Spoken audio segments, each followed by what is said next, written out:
This is part of the HSBC Women's Championship. I suppose, as always, it's starting off with where did you begin when it comes to golf? And I understand you started at 10 years old. I mean, do you still think back? What was that like? Well, first of all, I have to thank you for having me here, and I would be more than happy to share my golfing story with you. So when I first started golf, I was at 10. Yeah. And, actually when I was little, I was very skinny, like almost looking like not very healthy. So my dad was like, maybe you should pick up a sport and try to be more healthy. So I tried swimming, I tried tennis, but I wasn't good at either. And then my dad became the captain of the Guangzhou golf junior team. Okay. And then I got a chance to start, and here it starts. So he's like a golf influence. He's captain of this team, but he's not exactly your coach as well, right? Way back then. Well, back then, yes, we had a coach for the team. Sure. So I didn't really start learning from him, but as a parent, he thinks he's the one that knows me the best. Yeah. And of course, he wants to be involved for everything. So he was kinda teaching at the time also. But, what's that like? And I'm curious, and I know, I guess some of our guests, a number of them are probably parents themselves, right?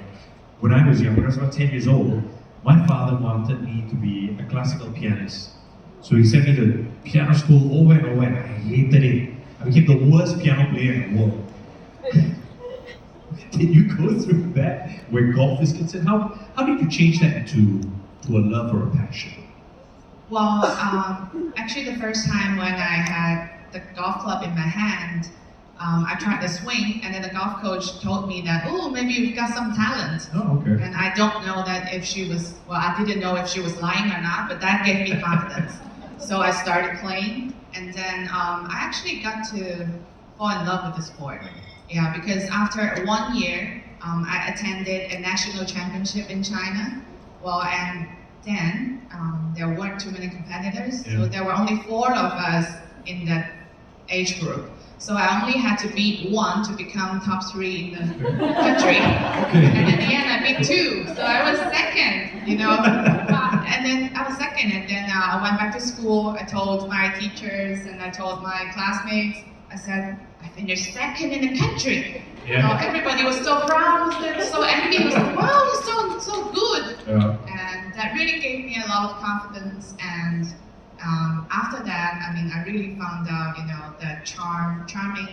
how charming golf is. And then, so I became, I wanted to be a professional player, maybe from then. Yeah. It's a very intellectual sport, right? You really need to use your brain.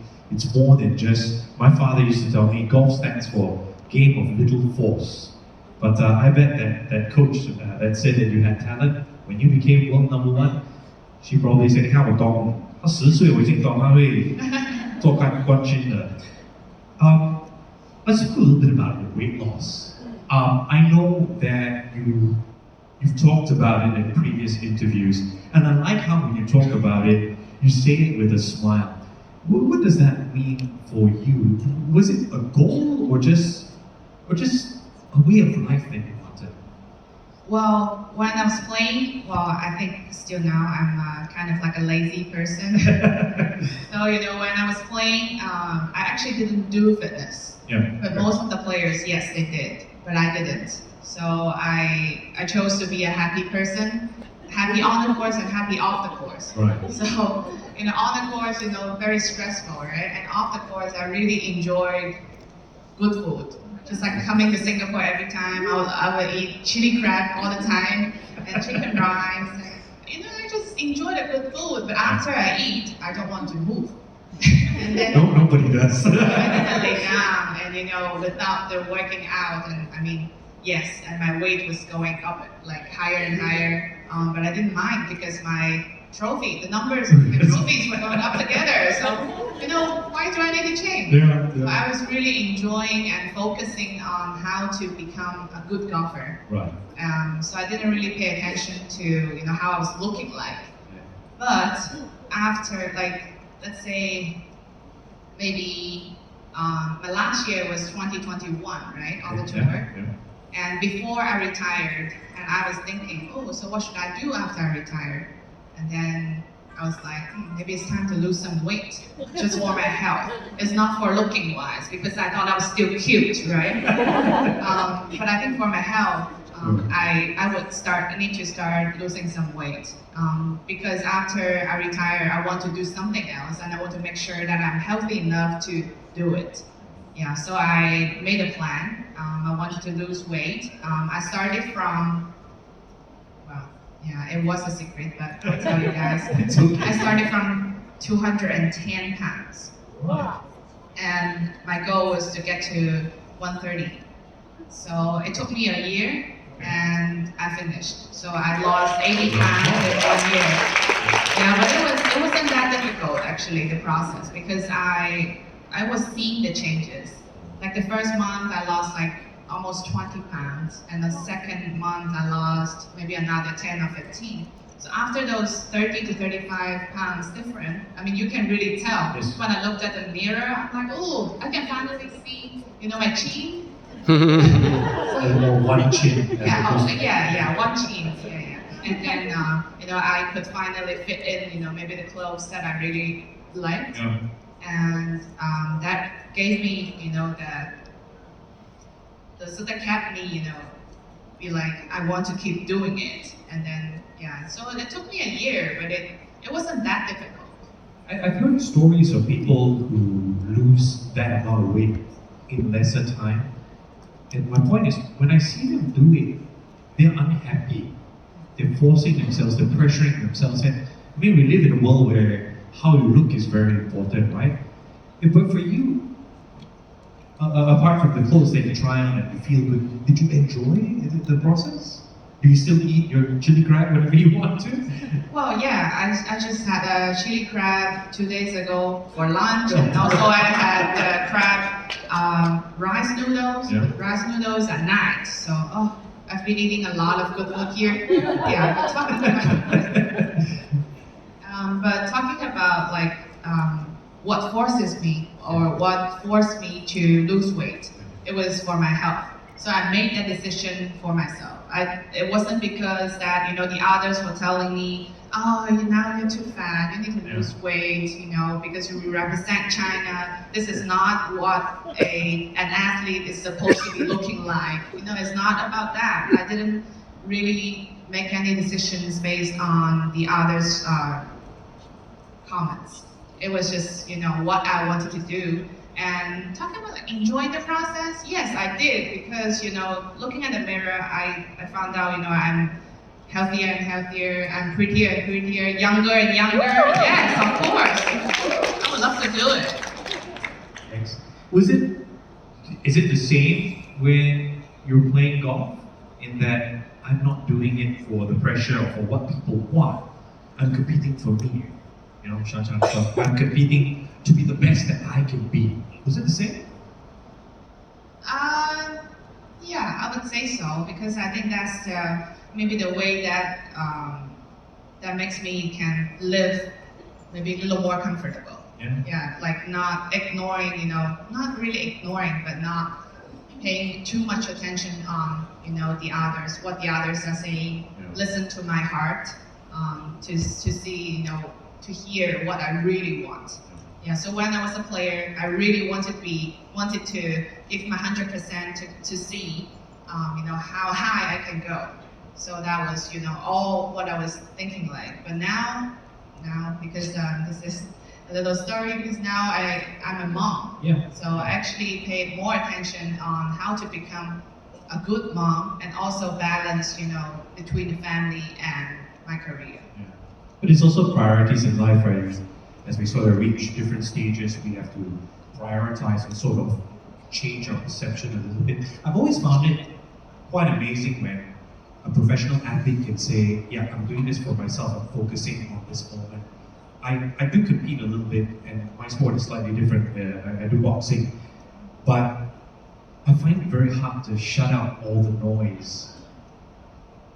Now that you're retired, do those instincts still happen? Are you still able to naturally, I'm going to shut all this out. This is how I want to be a mother. This is why I think it's the best way to be a mother. I still think I keep that good habit. Yeah. Because now I'm a mom, and I would say that my son actually didn't get to choose whether he wants to come to the world or not. Me and my husband, we made the decision to bring him to the world. So I think it's my responsibility to raise him up safely, happily, and healthily, and probably successfully. We don't know about that yet. Yes, so I think I have the responsibility. But I talk to a lot of friends because at my age, a lot of my friends actually, their kids are a little bit older than my son is. Okay. So they've gone through like maybe already like kindergarten and also like maybe primary school, and they're planning about college already. So I talk to them like you have to plan so far ahead. Like my son is only 11 months. So they're telling me that you might need to for him to go to which school, so you might need to move to a certain area or even to move to a new country, just for his schooling. And you have to plan, you have to buy a house for him because, for his marriage. Oh my God. Wow. Only 11 months, right? How far ahead have you planned? Oh yeah. So that's what, a lot of the parents are doing, but I think for myself, I'm enjoying, seeing him from, like, couldn't even walk. I mean, now he's like standing. He still can't walk. But I'm really enjoying watching him growing up. Every moment, I just want to spend time with him and remember that, because it's only once, in my lifetime. Yeah, I really want to enjoy the process and watch him grow up and do my best, because it's my first time to be a mom. So I'm not sure if I can be a good mom or not, but I'll try my best. The oldest son is always the experiment. I'm an oldest child. But it's amazing, right? Everyone tells you have to plan ahead, you have to this, you have to that, but everyone's experience is so different. Which brings me to the reason why we're here. We're talking based on the theme, born to be a pioneer. I mean, we just talked a little bit about, your story, starting golf with your father, now your mother, even your weight loss story as well. Yet, you were the first player from China to be a member of the LPGA Tour. I want to bring you back to that day when you got on the circuit. Did you realize that you were the first from China? Did it mean anything to you, or was it? Oh yeah, well, I just got to take off. Well, I decided to become a professional when I was at 12. Yeah. Because I won a junior tournament, and then the media came up to me and asked me, what do you want to do in the future? I was like, I watch the LPGA players playing on TV, and I really want to play with them one day. So I was like, yes, I want to be an LPGA player in the future. But yes, back then, there weren't any Chinese players on the tour, so I had to find my own way. But I actually made it when I was at 18, right? But after that, I thought that was, my goal for my whole life. But I did it when I was 18, and I didn't want to stop. So I still thought I could get better. So then I set another goal, to win tournaments and then to get in the Olympics and be world #1. So I never stopped, trying to be better and better. But after I became world #1, I talked to a lot of my friends. I was like, when we started playing golf, like anybody would think I would become world #1? Yeah. Like impossible. Like a lot of people actually thought that I couldn't even get on the LPGA. Wow. So it just happened. But I'm sensing that even though a lot of people thought that, you really didn't care. You were just on your journey. Yes, because becoming a professional golfer was my dream, and everybody else, they were supporting me. So my job is, the thing that I'm really in love with. So I think I'm one of the luckiest person on the planet. So nothing else to complain, and I didn't really care about what the others were saying, is because it's not their lives, it's my life. So I decide what I want to do. We really need to be like that. I personally try to aspire to be like that. Who was your biggest supporter throughout your golf career? Well, I would say my parents for sure. my dad, because more people actually got to see my dad, because my dad was the one that was taking me to the golf courses and train, and also took me to the tournaments. But actually, my mom was the one that she was behind the scene, and she was the one that would always cook, get dinner ready for me after I practiced, and maybe helped me on my schooling. And when my dad was very strict, she would step up and protect me, say, "Hey, chill, relax a little bit." She's still a kid. So I think the combination between my parents, I think they did a really good job, and they did give their 100% to support me. Because when I went to the Q school when I was 18, on my first try, actually I didn't know. I actually spent, all of the money that my parents had. Okay. So, well, the good thing was I qualified on my first try, but I didn't know. I read an article. So my parents said if I didn't qualify, they would sell the house and try to give me another chance, and that was all they could do. And if I didn't qualify, maybe I would have to stop, on the road. But the good thing was I qualified on the first try. They didn't need to sell the house, and then the next year I actually got them another house. So, but I've always appreciated about how my parents were supporting me. They didn't force me to do anything. They were supporting me on the thing that I really wanted to do. And I think probably you have an even greater appreciation for it because parenthood is so hard. It's so hard to say what makes a good parent, what makes a bad parent. Just try your best, I suppose. Yes, because now I'm a mom. I became, a parent. So now I want to, do the same thing like what my parents did to me, just to support my kid, let him choose what he wants to do, and just support. Yeah. Let's talk a little bit about winning for a bit of fun. If you had to choose, like to rewrite your personal history, would you prefer all majors you won or being at the Olympics and ultimately won? Can you choose between them? Can I get both? Well, I would say that if I would have to choose one, of course the Olympics, because there is only one Olympics in every 4 years, and there are 5 majors every year. Yeah, so we only have maybe 1 chance or 2 chances in our career for the Olympics, and I would say that yes. But if I can, I would love to have both. I would love to win 10 majors and also like maybe 2 or 3 gold medals. That would be even better. Yeah, that would be the ideal. What's it like now? If I was to ask you, which is harder, as a professional golfer? No doubt you have to answer to your fans in some way. Now you answer to your son. I know he's only 11. 11 months. 11 months. But do you have a sense of which might be harder?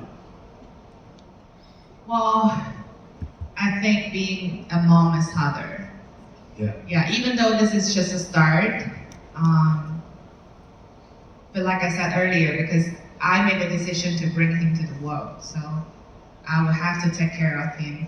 And it's not only about between me and him, because in the family it's me, my husband, him, maybe my parents, my husband's parents, and a lot of the other people around us. So it's not only about one person or 2. So there's a big relationship that I have to deal with and think about. I think it's much harder than playing golf, because when I was a golfer, I just needed to talk to myself, right? Just get to know what I wanted to do, and just do it.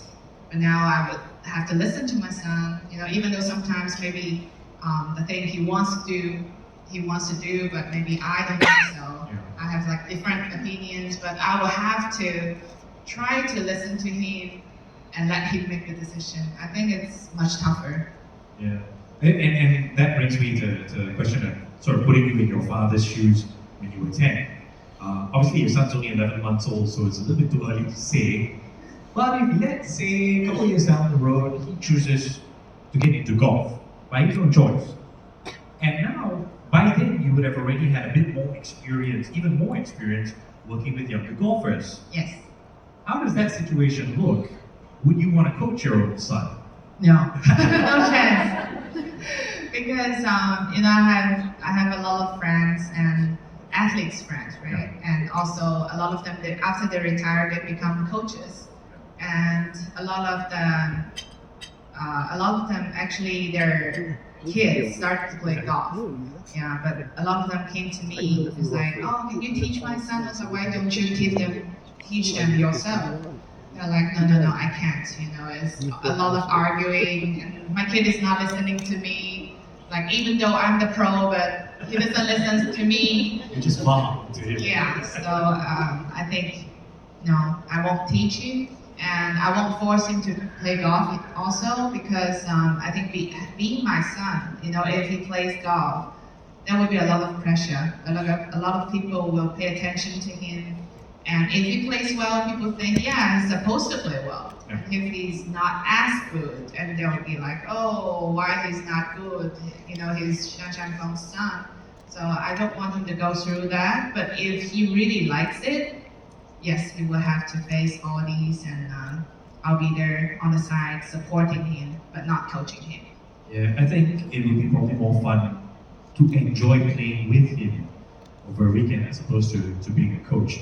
Having said that, being a part of the coaching scene in China, I want to get your thoughts on golf in China and how it's grown. I mean, I got introduced to golf at the age of 14. My father was playing with his colleagues, and I was like, this is old man sport. It's not like that anymore. No. And you've seen it grow so much. Yes. Tell us a little bit about the scene in China. Well, like I said, when I started playing golf, in a junior championship, there were only like 4 of us, right, in the group. And back then, there were only like 4 or 5 junior tournaments every year. But now, guess how many we have in China? We have over 800 junior tournaments every year in China. And we have more than 120,000 juniors that are registered to play in tournaments. Yeah, so it's a big number. It's a big change compared to when I started playing, which is maybe 20 years ago. Yeah, okay.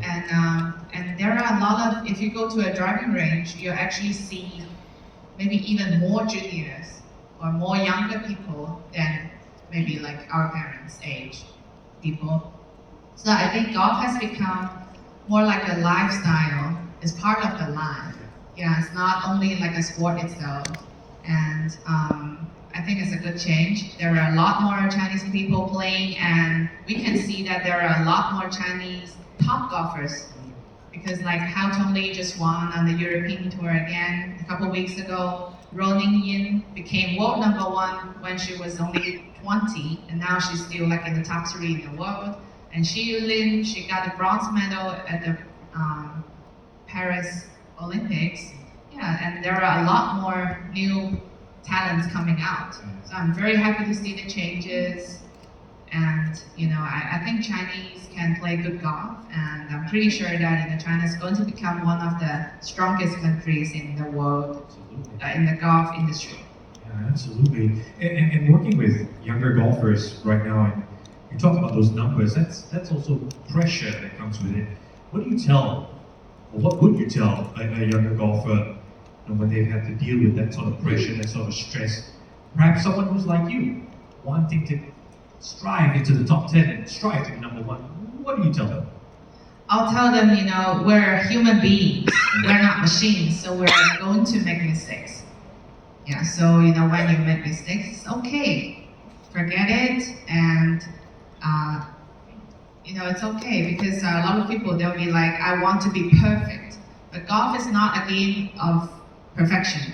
There are 18 holes. In a 4-day tournament, there are 72 holes, and you have to shoot like over 200 shots, right? And you can't be perfect on every shot.